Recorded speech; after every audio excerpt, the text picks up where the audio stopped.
So Christmas and video games have really always been connected, because so many great games are designed to release during the holiday shopping season. But it's about more than just the release schedule, of course. You know, when we were kids, we didn't get new games very often, so what you got in December had a huge impact on the rest of your year. If you didn't get that Nintendo 64 on Christmas morning, that was it.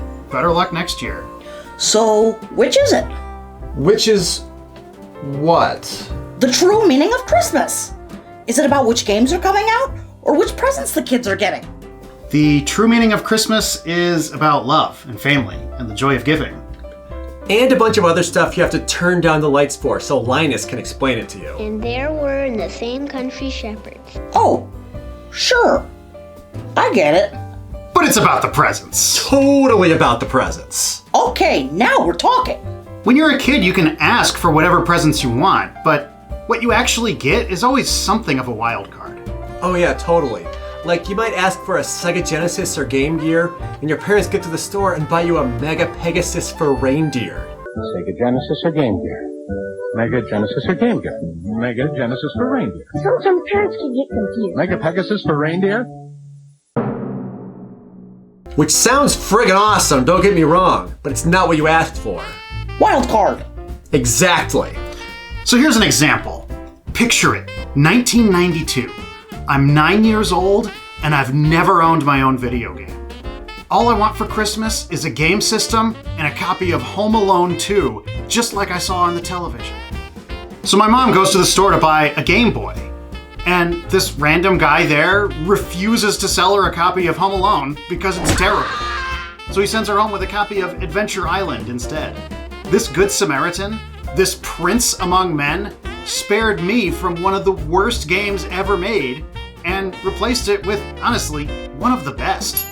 Something like that can really have an effect on how your gaming tastes develop. Oh, for sure.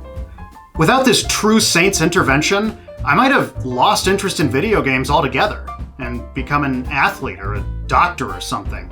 You know, instead of playing a bunch of video games and ultimately getting abducted by aliens. My man dodging bullets over here.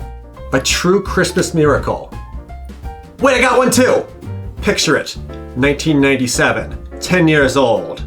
I just got a whole stack of games from my beloved Sega Saturn, but there was no time to play them because immediately after Christmas morning, the whole family piles into the car for a 10-hour road trip to the grandparents' house. Oh man, bummer. Totally the worst! I mean, I'm sure your grandparents were cool.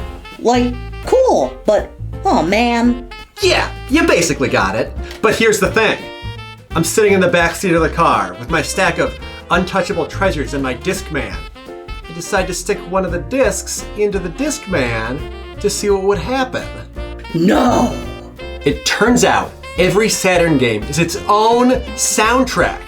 I spent the whole trip exploring Nights into Dreams and Sonic R through their music. It was so cool. It's so weird that they would even make the discs that way. Outside of this very specific scenario, who would even think to try that? Another Christmas miracle. Someone at Sega knew I was going to be in this jam and designed their discs to be fun in the car for no other reason. Incredible. Okay, one more. In 1998, for Christmas, we got a new Voodoo 2 gaming PC. Now, none of us really knew anything about PC games at the time, so we were more or less at the mercy of the Gateway Gaming Bundle, which you would expect to be full of games that they can't otherwise sell, or games that were picked to show off the 3D acceleration.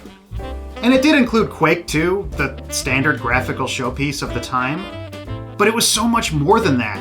It included 2D stuff, masterpiece level stuff that had nothing to do with the Voodoo card, like Age of Empires and The Neverhood.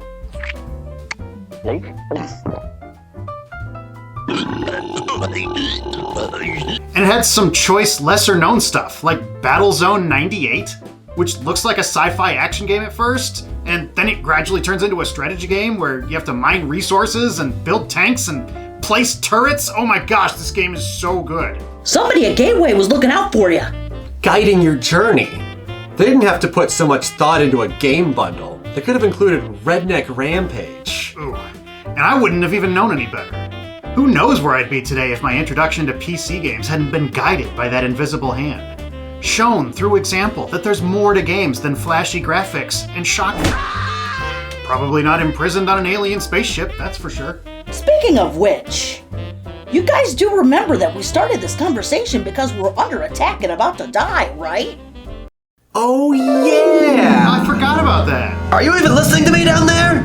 I said shields are down to 10%, and it's now or never! We're under attack from Santo the Horrible's space blimp. If we can't learn to believe in Santa in the next 60 seconds, we're done for! Don't you get it? Santa Claus has been there the whole time! He works Christmas miracles quietly in the background to guide the course of our lives. It was Santa Claus who showed us games are art, not just some sleazy business. Santa showed us the importance of music, art, and gameplay, so that we might keep the Christmas spirit all the year.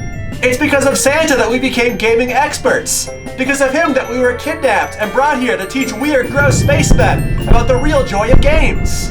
He's the reason why we're here, on the ship. And we have no choice but to believe in him, because he's somehow the most plausible explanation for this incredibly strange situation. And if you think about it, if there was no Santa Claus, why would there be an evil twin created through a genetic cloning accident shooting lasers at us in outer space on Christmas Eve? Right? Like, that'd be really weird. No way! Santa is real!